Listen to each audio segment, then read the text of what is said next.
Welcome students. So last time हम discuss कर रहे थे डायमेंशन एनालिसिस, और डायमेंशन एनालिसिस में जो हम टॉपिक डिस्कस कर रहे थे वो था एप्लीकेशंस ऑफ डायमेंशनल फॉर्मूलाज, और हमने इसकी दो एप्लीकेशन स्टडी कर ली थी। क्या क्या थी वो दो एप्लीकेशंस अपनी? To convert one system of unit into another system of unit and to check the accuracy of any formula by the help of the dimensional formula. ये दो एप्लीकेशन हम इसकी कर चुके हैं। अब हम इसकी थर्ड एप्लीकेशन डिस्कस करेंगे, that is to derive the formula. Dimensional formula की हेल्प से अगर आपको ये पता हो कि कोई फिजिकल क्वांटिटी किन किन फैक्टर्स पर डिपेंड करती है तो आप उसका फॉर्मूला डिराइव कर सकते हैं, राइट।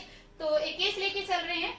हमने माना कि अपने पास एक स्टोन है, ठीक है, और इसका मास कितना है, m है, और इसको जिस रस्सी के साथ हमने बांधा है उसकी लेंथ कितनी है, r मान ली, और हम उस स्टोन को ऐसे पकड़ के इस तरह से रोटेट कर रहे हैं एक सर्कुलर पाथ में, ठीक है, ये इस तरह से, ठीक है, और ये हमने मान लिया किस वेलोसिटी से मूव कर रहा है, v वेलोसिटी से मूव कर रहा है। तो अब आपको क्या निकालना है कि इस सर्कुलर पाथ में इस स्टोन को मूव करवाने के लिए, चलवाने के लिए जो फोर्स रिस्पॉन्सिबल है उस फोर्स का फॉर्मूला आपको डिराइव करके दिखाना है, ठीक है। तो आप पहले क्या लिखोगे कि ये जो फोर्स यहाँ पर लगेगा वो फोर्स किन किन फैक्टर्स पर डिपेंड करता है। तो वो किस किस फैक्टर पर डिपेंड करता है? Radius of the circle, mass of the particle, mass of the stone and velocity of the particle या velocity of the stone. Stone ही यहाँ पे कुछ भी पार्टिकल आप लेके चल सकते हो मिनिस्टर से, ओके। तो हम क्या करते हैं यहाँ पे प्रोपोर्शनलिटी साइन को रिमूव करने के लिए के कांस्टेंट ऐड कर लेते हैं। तो ये अपने पास क्या आ गया, एम आर वी, ठीक है। और ये जो फोर्स है ये हमने मान लिया मास की पावर ए के ऊपर है, डिपेंड करता है, और आर की पावर हमने बी मान ली, और वेलोसिटी की पावर कितनी अज्यूम कर ली, सी। कुछ भी एम आर लेंथ की, वेलोसिटी की, मास की कुछ भी पावर यहाँ पे हो सकती है, लेकिन ए बी और सी की इस पार्टिकुलर केस में क्या वैल्यूज रहेंगी उसको आपने अभी ड्राइव करके दिखाना है, प्रूव करके दिखाना है, राइट। सो taking left hand side, left hand side में आपके पास क्या है, एफ है। एफ का डायमेंशनल फॉर्मूला क्या होता है, m1 l1 t minus 2। Now taking right hand side, right hand side में आपके पास क्या है, k ma rb vc। अगर आप इसको डायमेंशनली फॉर्म में लिखोगे तो क्या आ जाएगा, k m इसकी पावर a, r क्या है, एक प्रकार से लेंथ ही रहेगी, तो लेंथ को हम किससे रिप्रेजेंट करेंगे, l से, इसकी power b, and after then v का डायमेंशनल फॉर्मूला क्या होता है, l1 t माइनस 1, और इसकी पूरी की पावर कितनी है, c है, राइट। अब हम क्या करेंगे, जो सेम फैक्टर है उनको सेपरेट कर लेंगे। यहाँ पर भी आपको l दिख रहा है, यहाँ भी आपको l दिख रहा है, तो इनको कंबाइन कर लेंगे। क्या आ जाएगा, k m raise to the power a। अब देखो l यहाँ है, l की पावर कितनी है, b। यहाँ पर जो l आया इसकी पावर कितनी है, c। बेस अगर सेम है, बेस दोनों का l है, तो पावर क्या हो जाएंगे, ऐड हो जाएंगे। तो आपके पास रिजल्ट क्या आ जाएगा, l raise to the power b plus c। Next t, next आया है t। t जो है उसकी पावर कितनी है, -1 यहाँ है, और ऊपर पावर कितनी दिख रही है, c। पावर की पावर आपस में मल्टीप्लाई हो जाएंगी, तो t की पावर कितनी आ जाएगी, t की पावर आ जाएगी आपके पास -c, ठीक है, t की पावर आ गई -c। अब हमने एक प्रिंसिपल ऑफ होमोजेनिटी सीखा था। प्रिंसिपल ऑफ होमोजेनिटी के रूल के बेसिस पर हम क्या करते हैं कि अगर आपके पास कोई डायमेंशनल इक्वेशन है तो उसकी जो लेफ्ट हैंड साइड जो टर्म है और जो राइट हैंड साइड जो टर्म है, रिस्पेक्टिव टर्म्स हैं, उनकी डायमेंशन, उनकी जो पावर है वो क्या होनी चाहिए, सेम होनी चाहिए। तो उसके प्रिंसिपल के बेसिस पर, सो बाय यूजिंग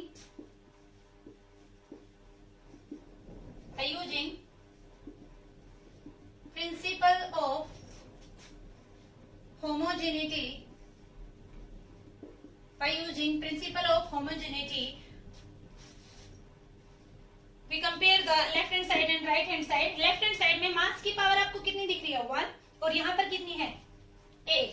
तो a इज इक्वल टू क्या आ जाएगा, 1, एंड l की पावर यहाँ पर कितनी है, 1, और यहाँ पर l की पावर कितनी है, b plus c।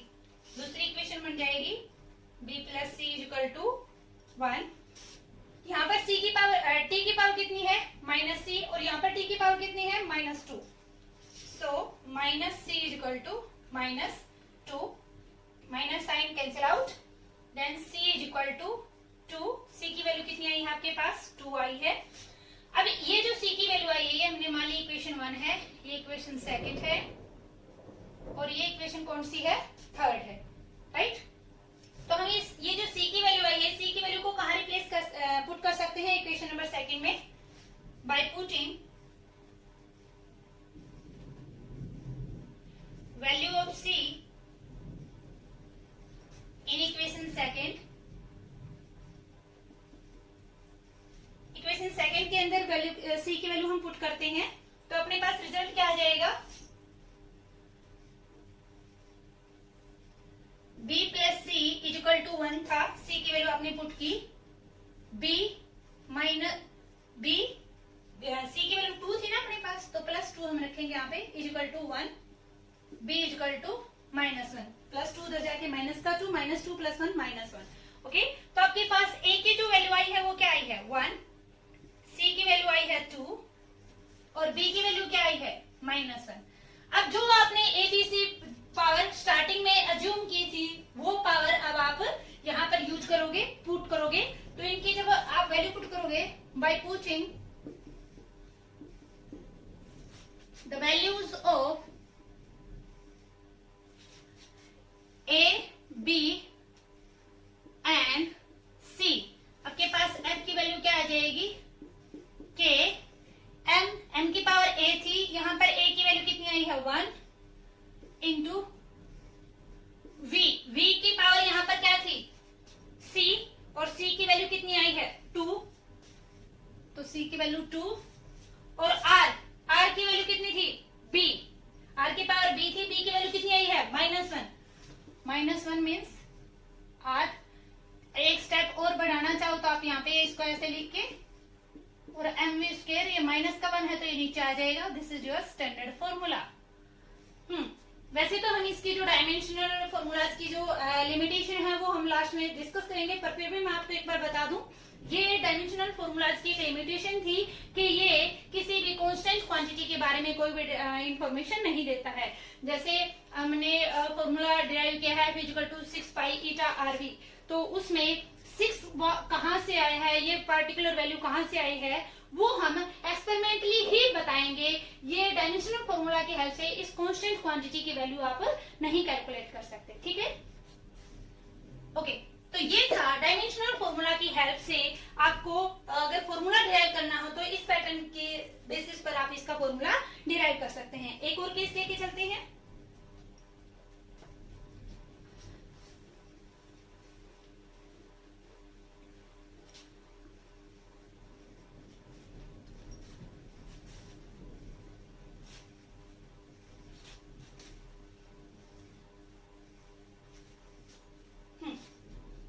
Second case लेके चलते हैं। सेकेंड केस में हमने क्या लिया, ये एक स्ट्रिंग ले ली और उसके यहाँ पे एक मास ऑफ एक छोटा सा स्टोन कह लो, बॉब कह लो, बांध रखा है, ठीक है। और इसको हम किसकी तरह ट्रीट करवा रहे हैं, सिंपल पेंडुलम की तरह। इसको यहाँ पे लेके गए इस एंड तक और फिर इसको रिलीज कर दिया, तो ये इस तरह से क्या कर रहा है, ऑसिलेट कर रहा है about this fixed position, right. तो अब आपको ये दिया है length of the string they the L, और एक्सेलरेशन ड्यू टू ग्रेविटी यहाँ पे जो रोल प्ले कर रहा है वो क्या है, g है। तो इस सिंपल पेंडुलम का आपको टाइम पीरियड निकालना है, राइट। तो ये जो टाइम पीरियड है ये इसने बता दिया, time period of simple pendulum depends on, किन किन चीजों पर डिपेंड करता है, length of the string and acceleration due to gravity. Question में आपको बताया गया है कि time period of simple pendulum depends on, किन किन क्वांटिटी पर डिपेंड करता है, length of the string and acceleration due to gravity, इन दो फैक्टर्स पर ये डिपेंड करता है, ठीक है बेटे। तो अब आपको इस टाइम पीरियड का डेरिवेशन डिराइव करके देखना है, ठीक है, करते हैं। कैसे आएगा, यहाँ पे प्रोपोर्शनलिटी साइन को खत्म करने के लिए हमने क्या ले लिया, एक कांस्टेंट k लगा दिया, l की पावर a और g की पावर b, ये हमने कोई भी x y z पावर इसके अज्यूम कर सकते हो, बाद में आपको इनकी वैल्यू निकाल के दिखानी है और तभी आपका ये फॉर्मूला बनेगा स्टैंडर्ड, ठीक है। तो k कांस्टेंट अज्यूम किया, l की पावर a, g की पावर b हमने अज्यूम कर ली। So taking left hand side हमने लिया, तो लेफ्ट हैंड साइड में अपने पास क्या है, t है। इसको अगर डायमेंशनली फॉर्म में लिखोगे तो क्या आ जाएगा, मास और लेंथ तो इसमें कोई रोल है नहीं, तो t की पावर 1 पुट कर दिया आपने। टेकिंग राइट हैंड साइड जब आप लोगे तो राइट हैंड साइड में आपको क्या दिख रहा है, k l a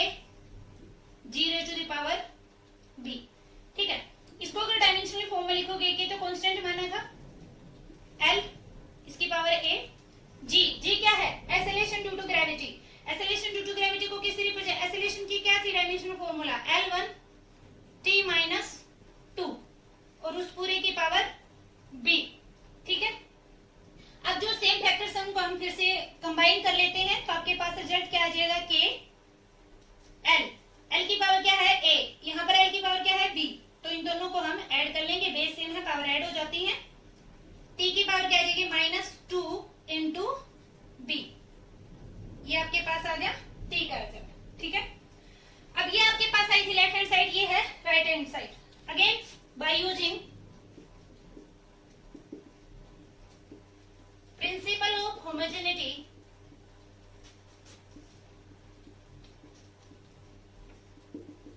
bye using principle of homogeneity, अगर आपके पास कोई डायमेंशनल इक्वेशन है तो उसकी लेफ्ट हैंड साइड और राइट हैंड साइड के जो रिस्पेक्टिव टर्म्स हैं उनकी डायमेंशन क्या होनी चाहिए, सेम होनी चाहिए, उनकी पावर्स क्या होनी चाहिए, सेम होनी चाहिए। तो हम देखते हैं पहली जो टर्म हमने ली वो क्या ली, मास का, तो लेफ्ट हैंड साइड में भी मास नहीं है और लेफ्ट हैंड साइड में भी कोई मास की वैल्यू नहीं है, राइट हैंड साइड में भी मास नहीं है, तो इसको हम स्किप कर देंगे। अब हम चलते हैं लेंथ पे, तो यहाँ पे आपको दिख रही है a प्लस बी, और जो लेफ्ट हैंड साइड थी इसमें l का कोई रोल ही नहीं है, l 0 है, l 0 है तो हम यहाँ पे वैल्यू लिख देंगे 0, ठीक है। ये अपने पास एक इक्वेशन होगी। मूविंग टू द नेक्स्ट, यहाँ पर हमें जो t की पावर है राइट साइड में वो -2 भी दिख रही है, और जो लेफ्ट हैंड साइड है उसमें t की पावर अपनी कितनी है, 1 है, so -2b will be equal to 1, -2b equal to 1, then b will be equal to minus sign इस साइड हमने शिफ्ट कर दिया, और जो 2 यहाँ पे मल्टीप्लाई में है इस साइड जाके क्या हो जाएगा, डिवाइड में। तो यहाँ पे आपके पास जो b की वैल्यू आई है वो क्या आई है, -1/2 आई है, ओके। इसको हम इक्वेशन सेकंड नाम दे देते हैं।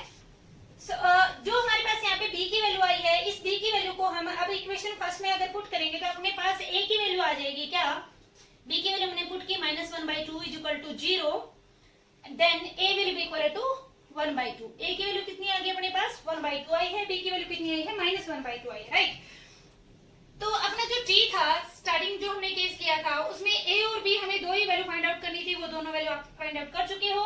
सो by putting the values of a and b we will get the formula of t, that is t is equal to k l की पावर a थी, a का रिजल्ट आया आपके पास 1/2, एंड g की पावर b थी, b की value आई आपके पास -1/2, 0 टू द पावर -1/2, और आप इसको ऐसे भी लिख सकते हो, माइनस पावर जी बाई में चला जाएगा, और दोनों की पावर 1/2 है तो हमने जो स्क्वायर रूट का साइन है वो कंबाइनली दोनों पे लगा दिया। अब अगेन यहाँ पे फिर से आपके पास आया है k क्या था, कांस्टेंट क्वांटिटी हमने ऐड करके ले चले थे प्रोपोर्शनलिटी कांस्टेंट को रिमूव करने के लिए, और हमने लास्ट टाइम भी बताया था कि जो k है, जो कांस्टेंट क्वांटिटी आप इसका प्रोपोर्शनलिटी कांस्टेंट लेके चल रहे हो, ये डायमेंशनल फॉर्मूला के बेसिस पर एक्सप्लेन नहीं किया जा सकता, इसकी वैल्यू हम नहीं निकाल सकते, इसको आप एक्सपेरिमेंटली ही निकालते हो। और सिंपल पेंडुलम के टाइम पीरियड के लिए इसके की जो वैल्यू होती है वो क्या होती है, 2π, तो आपके पास ये जो स्टैंडर्ड फॉर्मूला बन जाएगा वो क्या हो जाएगा, t is equal to 2π√L/g, okay, ठीक। अब तो अभी तक हमने इसकी तीनों एप्लीकेशन स्टडी की है। पहला था to convert the one system into another system, और एक्यूरेसी चेक करना और फॉर्मूला डिराइव करना, राइट। अब हम देखते हैं कि ये जो डायमेंशनल एनालिसिस हम इतनी देर से पढ़ रहे हैं, क्या डायमेंशनल फॉर्मूला होता है, कैसे डिराइव करते हैं, क्या क्या इसकी एप्लीकेशन है। अब हम देखते हैं कि इसकी लिमिटेशन क्या क्या है, लिमिटेशंस ऑफ